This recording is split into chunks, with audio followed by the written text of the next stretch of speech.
नमस्कार विद्यार्थियों, आप सभी का आपके अपने YouTube channel study with OP sir की ऑनलाइन क्लास में आपका स्वागत है। तो विद्यार्थियों, आज हम आधुनिक भारत के इतिहास में स्वामी दयानंद सरस्वती को पढ़ेंगे। तो दोस्तों, स्वामी दयानंद सरस्वती, इनका जन्म 1824 में और मृत्यु 1883 के अंदर हुई थी। तो दयानंद सरस्वती को समझने के लिए इनको 4 भागों में विभाजित करके पढ़ेंगे ताकि अपन को आसानी से समझ में आए। नंबर 1, सबसे पहले अपन पढ़ेंगे जीवन परिचय। जीवन परिचय के बाद में हम पढ़ेंगे इनके कार्य, और उनके बाद 3 नंबर पर पढ़ेंगे उनकी प्रमुख रचनाएं, और 4 नंबर पे जो भी अन्य कार्य बाकी रहे वो उनके पढ़ेंगे। ठीक है, तो दोस्तों नंबर 1 पे आज शुरू करते हैं स्वामी दयानंद सरस्वती का जीवन परिचय। इनका जन्म 1824 में, कब? 1824 में टंकारा नामक स्थान पर हुआ था। टंकारा मोरवी रियासत के राजकोट जिला, यानी वर्तमान में राजकोट जिला है और पुराने समय में मोरवी रियासत थी जो गुजरात के अंदर पड़ता है। ठीक है, तो टंकारा में दयानंद सरस्वती का जन्म हुआ था। वो इनका जन्म ब्राह्मण परिवार के अंदर हुआ था। ठीक है, तो इनके बचपन का नाम क्या था? मूल शंकर। ये भी याद रखना, कई बार परीक्षाओं के अंदर पूछा भी जाता है। तो बचपन का नाम मूल शंकर था। एक घटना है जो मैं आपको सुनाना चाहूँगा। एक दिन क्या हुआ, शिवरात्रि का दिन था और एक चूहा शिवलिंग के ऊपर से ही कुछ उनके भोग चढ़ाए हुए वो खा रहा था। तब उनके मन में, यानी दयानंद सरस्वती के मन में ये विचार आया कि शिव जी अपनी स्वयं की रक्षा, यानी अपने स्वयं के भोजन की रक्षा नहीं कर पा सकते हैं तो हमारी क्या रक्षा करेंगे। तो इस बात को लेकर उनके अंदर कुछ घृणा पैदा हुई। तो ये ज्ञान की खोज के अंदर घर से निकल पड़े, यानी वास्तविकता क्या है, यानी भगवान है या नहीं है, ये क्या मामला है। तो 21 वर्ष की आयु में दयानंद सरस्वती ने घर छोड़ दिया था। कब? 21 वर्ष की आयु में। ठीक है, तो घर छोड़ने के बाद सबसे पहले 1848 के अंदर एक व्यक्ति थे जिसका नाम पूर्णानंद था। तो इनके पास गए, कौन? दयानंद सरस्वती। पूर्णानंद से सन्यास की दीक्षा ली और पूर्णानंद ने ही स्वामी दयानंद सरस्वती नाम रखा। इनका नाम पहले तो मूल शंकर था और दयानंद सरस्वती नाम किसने रखा? पूर्णानंद ने। तो ठीक है, इनका नाम थोड़ा ध्यान रखना, पूर्णानंद। इनके बाद 1860 के अंदर ये मथुरा के अंदर वीरजानंद नामक एक नेत्रहीन एवं अंधा व्यक्ति था, इनके पास गए। वीरजानंद को भी दयानंद सरस्वती ने अपना गुरु बनाया। ठीक है, इनके बाद आगे देखिए 1864 के अंदर दयानंद सरस्वती ने सार्वजनिक उपदेश देने शुरू किए। सार्वजनिक उपदेश देने प्रारंभ कब किए? 1864 के अंदर। अब नंबर 2 देखते हैं इनके कार्य, यानी दयानंद सरस्वती के प्रमुख कार्य मुख्य रूप से क्या क्या थे। नंबर 1, 1863 के अंदर आगरा के अंदर एक संस्था की स्थापना की, पाखंड खंडिनी पताका। पाखंड खंडिनी पताका फहराई थी। कहाँ पर? आगरा के अंदर। ये भी ध्यान रखना, 1863 के अंदर। सबसे मुख्य कार्य दयानंद सरस्वती का 10 अप्रैल 1875 आर्य समाज की स्थापना हुई, और हुई कहाँ? बम्बई के अंदर। तो 2 वर्ष बाद, यानी 1877 के अंदर आर्य समाज का मुख्यालय कहाँ पर बना दिया? लाहौर के अंदर। तो स्थापना बम्बई के अंदर 10 अप्रैल 1875 के अंदर आर्य समाज की स्थापना हुई। 2 वर्ष बाद, यानी 1877 के अंदर इनका मुख्यालय लाहौर के अंदर परिवर्तित कर दिया। तो ये सवाल कई बार परीक्षा में आता है, इसके ऊपर स्टार लगा लीजिए, बहुत ही इंपॉर्टेंट है। फूल पत्ती सजा दीजिए आप। तो दोस्तों आगे आइए, आर्य समाज। अब आर्य समाज को अपन थोड़ा विस्तार से पढ़ेंगे। क्या था आर्य समाज, इनके अंदर कितने नियम थे, इनके बारे में अपन जानकारी लेंगे। तो दोस्तों ध्यान दीजिए, आर्य समाज के अंदर आर्य समाज के अंदर 28 नियमों का समावेश था। ये भी परीक्षा में कई बार पूछा जाता है कि आर्य समाज के अंदर कुल कितने नियम थे, तो 28 नियमों का समावेश था आर्य समाज के अंदर। ठीक है। आर्य समाज का प्रमुख नारा, ये भी परीक्षाओं के अंदर कई बार पूछा गया है, वेदों की ओर लौटो। ये देखिए आपके ऑप्शन आर्य समाज आए या दयानंद सरस्वती आए, दोनों में जो भी एक आएगा, यानी वेदों की ओर लौटो ये नारा किसने दिया, दयानंद सरस्वती ने, या इनको कह दे आर्य समाज ने, क्योंकि आर्य समाज दयानंद सरस्वती की ही संस्था थी। ठीक है। तो आर्य समाज एक सुधारवादी आंदोलन था। आर्य समाज क्या था, सुधारवादी आंदोलन। देखिए इसके अंदर इन आर्य समाज के अंदर दयानंद सरस्वती ने किस बातों का मुख्य रूप से विरोध किया था, एक तो छुआछूत का, एक जाति व्यवस्था का, पर्दा प्रथा का, बाल विवाह का, बहु विवाह का और दहेज प्रथा का, इनका दयानंद सरस्वती ने विरोध किया। ठीक है। और समर्थन किनका किया, कर्म आधारित वर्ण व्यवस्था। ये विशेष रूप से ध्यान रखना, इसके ऊपर स्टार लगा देना, यानी दयानंद सरस्वती ने किसका समर्थन किया, कर्म आधारित वर्ण व्यवस्था। कर्म आधारित यानी जैसा कर्म करो वैसा वर्ण होना चाहिए मनुष्य का। ठीक है। तो आगे ध्यान दीजिए, आर्य समाज के अंदर कुल कितने सिद्धांत थे, 10। ये थोड़ा कंफ्यूज मत होना, 28 तो नियम थे, नियम कितने थे 28, और सिद्धांत कितने थे 10। ठीक है। दयानंद सरस्वती ने एक आंदोलन चलाया था जिसका नाम था शुद्धि आंदोलन। क्या नाम था, शुद्धि आंदोलन। ऐसे हिंदू व्यक्ति जो किसी कारणवश अपना धर्म परिवर्तन कर लिया और उन परिवर्तित धर्म के व्यक्तियों को वापिस हिंदू धर्म में लाना, उसको ही हम क्या कहते हैं, शुद्धि आंदोलन। तो शुद्धि आंदोलन कई बार परीक्षाओं के अंदर पूछा गया है कि शुद्धि आंदोलन किसने चलाया, तो दयानंद सरस्वती ने। तो ये इसके ऊपर आप स्टार लगा लीजिए, फूलपत्ती लगा लीजिए, क्योंकि ये परीक्षा में बार बार पूछा जाता है। और ये 10 सिद्धांत का विशेष ध्यान रखना, 28 नियमों का ध्यान रखना, वेदों की ओर लौटो, मतलब एक एक पॉइंट बहुत इंपॉर्टेंट है।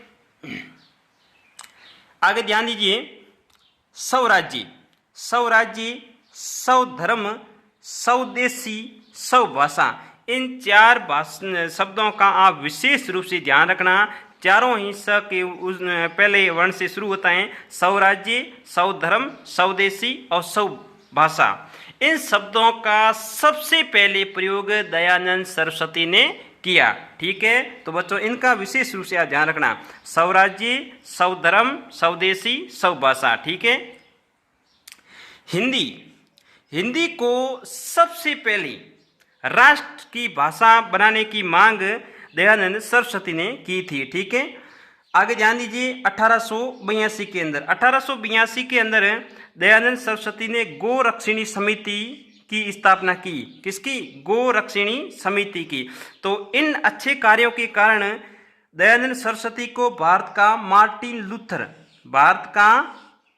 मार्टिन लूथर, ये वेरी इंपॉर्टेंट है, इनके ऊपर स्टार लगा लीजिए, फूलपत्ती लगा लीजिए, परीक्षा में आने लायक है सवाल।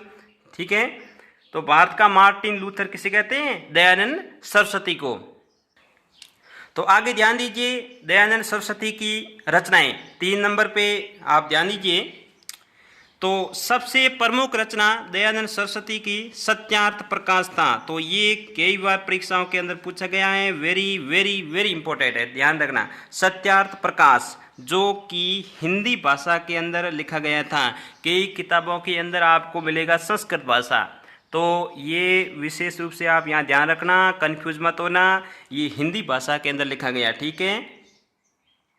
और ये ग्रंथ केशव चंद्र सेन की प्रेरणा से लिखा गया, ये भी विशेष ध्यान रखना। और लिखा कब गया, 1874 के अंदर।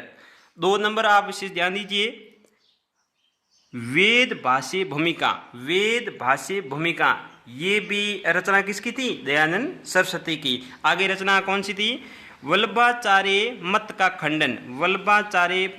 खंडन। ठीक है। तो तो आगे ध्यान दीजिए, पाखंड खंडिनी, पाखंड खंडिनी, ऋग्वेद भाष्य, ये सभी दयानंद सरस्वती की रचनाएं हैं, सभी लगभग इम्पोर्टेंट हैं और मैं आपको बता दूंगा विशेष रूप से कौन सी इम्पोर्टेंट हैं। आप पहले ध्यान दीजिए एक एक के ऊपर।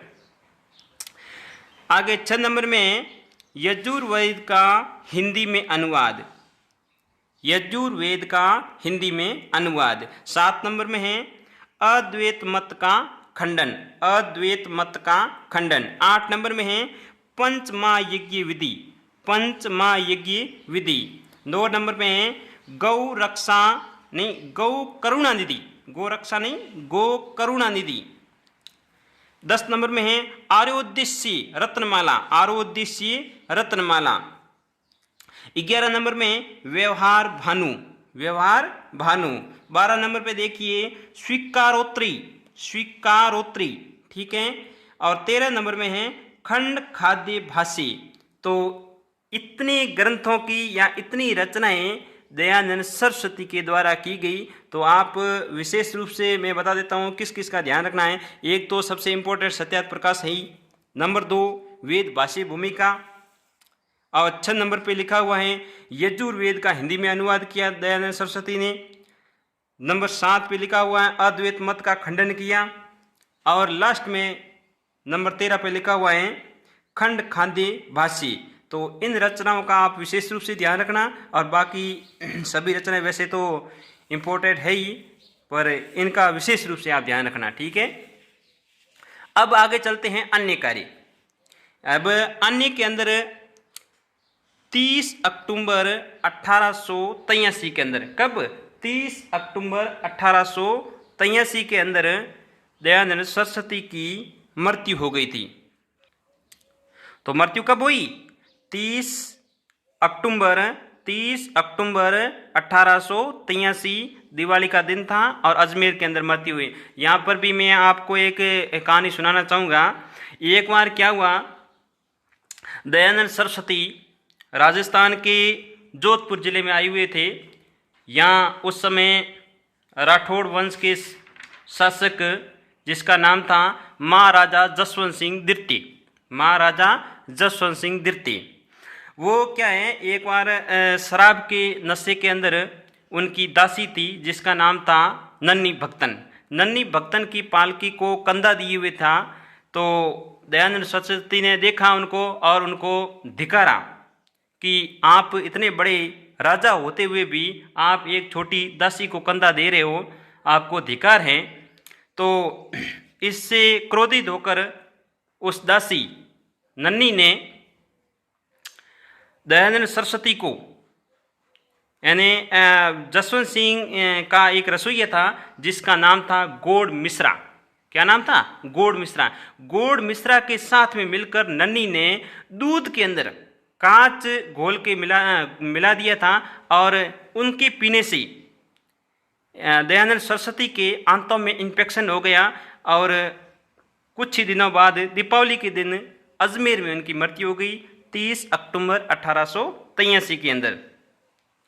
अब जब दयानंद सरस्वती की मृत्यु हुई तो उनके शिष्यों के अंदर मतभेद हो गया भाषा को लेकर। किसको? भाषा को लेकर दो मतभेद हो गए। एक तो अंग्रेजी भाषा का मत बन गया और एक हिंदी भाषा का मत बन गया।